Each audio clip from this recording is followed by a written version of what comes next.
చిత్తూరు జిల్లా కుప్పం తెలుగుదేశం పార్టీ కార్యాలయంలో ఏర్పాటు చేసిన మీడియా సమావేశంలో MLC Kancharla Srikanth, RESCO chairman Pratap, TTD board member Shantaram మాట్లాడారు. కుప్పంలో ఎక్కడా మెడికల్ కాలేజీల ప్రైవేటీకరణను వ్యతిరేకిస్తూ సంతకాల సేకరణ చేపట్టలేదని అన్నారు. కుప్పం నియోజకవర్గంలో 63,000 మంది సంతకాలు పెట్టారని ఎమ్మెల్సీ భరత్ చెప్పడం హాస్యాస్పదంగా ఉందన్నారు. రాష్ట్రంలో మెడికల్ కాలేజీలను పీపీపీ మోడల్లో చేస్తున్నారని అన్నారు. 2024 ముందు కుప్పంలో చేపట్టిన అభివృద్ధి పనుల కన్నా 2025 నుండి కుప్పంలో అనేక అభివృద్ధి పనులు పరుగులు పెడుతోందని అన్నారు. సీఎం చంద్రబాబుపై నోటికి వచ్చినట్లు మాట్లాడితే కుప్పంలో అడుగు పెట్టకుండా చేస్తామని అన్నారు. కొన్ని అంశాలు మాట్లాడటం జరిగింది. మంచి జబర్దస్త్ లాంటి కామెడీ షోని కుప్పం నియోజకవర్గ ప్రజలకు అందించినందుకు భరత్ గారికి మనస్ఫూర్తిగా ధన్యవాదాలు తెలియజేస్తున్నాం. ఎందుకంటే 63,000 సంతకాలు మెడికల్ కాలేజీ ప్రైవేటీకరణకు వ్యతిరేకంగా కుప్పం నియోజకవర్గంలో సేకరించానని చెప్పనేసి ఆయన సమావేశంలో చెప్పడం జరిగింది.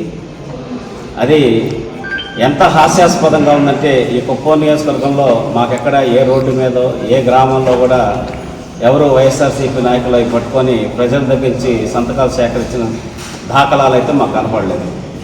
మరి ఇంట్లో కూర్చొనే కుడి చేత్తో కొన్ని సంతకాలు, ఎడం చేత్తో కొన్ని సంతకాలు పెట్టారా, కాళ్ళతోటి ఎన్ని సంతకాలు పెట్టారా, నోటితో పెన్ను పట్టుకొని ఎన్ని సంతకాలు పెట్టారో మాకు తెలియదు. సో భరత్ గారు మీకు తెలియజేస్తున్నాం, మీ ఎంపీలందరూ కలిసి నిర్మలా సీతారామన్ గారిని కలిశారు. మన ఫైనాన్స్ మినిస్టర్, కేంద్ర ఆర్థిక శాఖ మంత్రి వర్యులు నిర్మలా సీతారామన్ గారిని కలవటం జరిగింది. దాంట్లో మెడికల్ కాలేజీలు ప్రైవేటీకరణ చేస్తున్నారు, దీని మీద మీరు స్పందించాలని చెప్పనేసి ఇస్తే ఆర్థిక శాఖ మంత్రి గారు చాలా సవివరంగా వివరించారు. ఏమని?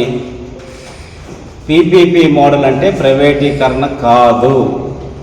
ఈ దేశంలో ఎన్నో ప్రాజెక్టులు పీపీపీ మోడల్లోనే, నేషనల్ హైవేస్ దగ్గర నుంచి ఎన్నో ఇన్స్టిట్యూషన్స్ దగ్గర నుంచి అన్నీ కూడా పీపీపీ మోడల్లో చేసే ఇంత అద్భుతంగా ప్రజలకు ఇన్ఫ్రాస్ట్రక్చర్ కానీ కావాల్సినటువంటి ఎన్నో అవసరాలన్నీ కూడా ప్రభుత్వాలు ఆ సంస్థకి లైసెన్స్ ఇవ్వలేదంటే దాని అర్థం ఏంటి? వాళ్ళు ఆ సంస్థను ఉంచాలనుకుంటున్నారో మూసేయాలనుకుంటున్నారు. అంటే ఉంచాలనుకున్నప్పుడు ఆ లైసెన్స్ రెన్యూవల్ చేయాలి కదా. మూడు రోజులకు ఒకసారి ఇక్కడికి పర్యటన చేశారు ఆయన మంత్రిగా ఉండుకొని. బట్ ఒక్క శాతం కూడా ఆయనకి రెస్కో పైన ఏ విధమైన ప్రేమ లేదు, మన కుప్పం ప్రజలపైన ఏ విధమైన ప్రేమ లేదని ఈ ఒక్క సందర్భంలోనే తెలుస్తుంది. మళ్ళీ ఉద్యోగాలను ఇచ్చారు, అక్కడ రెస్కోలో ఉద్యోగాలు ఇచ్చారు.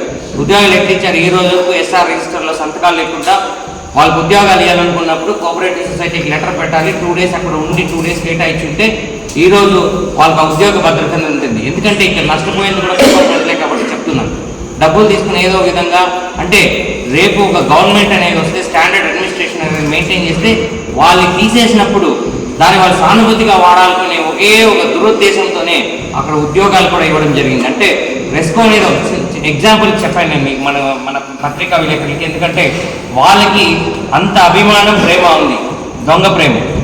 ఆ సమస్యను రెన్యూవల్ చేయలేదు, లైసెన్స్ రెన్యూవల్ చేయలేదు, ఉద్యోగాలు ఊరికి ఇచ్చి రేపు గవర్నమెంట్ కరెక్ట్ అయిన గవర్నమెంట్ వచ్చినప్పుడు తీసేస్తుందని వాళ్ళకి తెలిసినా వాళ్ళు దాన్ని సానుభూతిగా వాడుకొని వైసీపీని పార్టీని బలోపేతం చేసుకుంటాం, ఇప్పుడు లాభం అప్పుడు లాభం అని చెప్పి ఏదో 2 కోతులు కొట్టుకుంటే పిల్లికి లాభం అన్నట్టు ఆ సందర్భంలో కూడా మనకు లాభం వస్తుందనే ఒక దురుద్దేశంతోనే టీటీడీ బోర్డు మెంబర్గా రాజీనామా చేస్తాను, లేకపోతే నువ్వు ఎమ్మెల్సీకి రాజీనామా చేస్తావని అడుగుతున్న భరత్.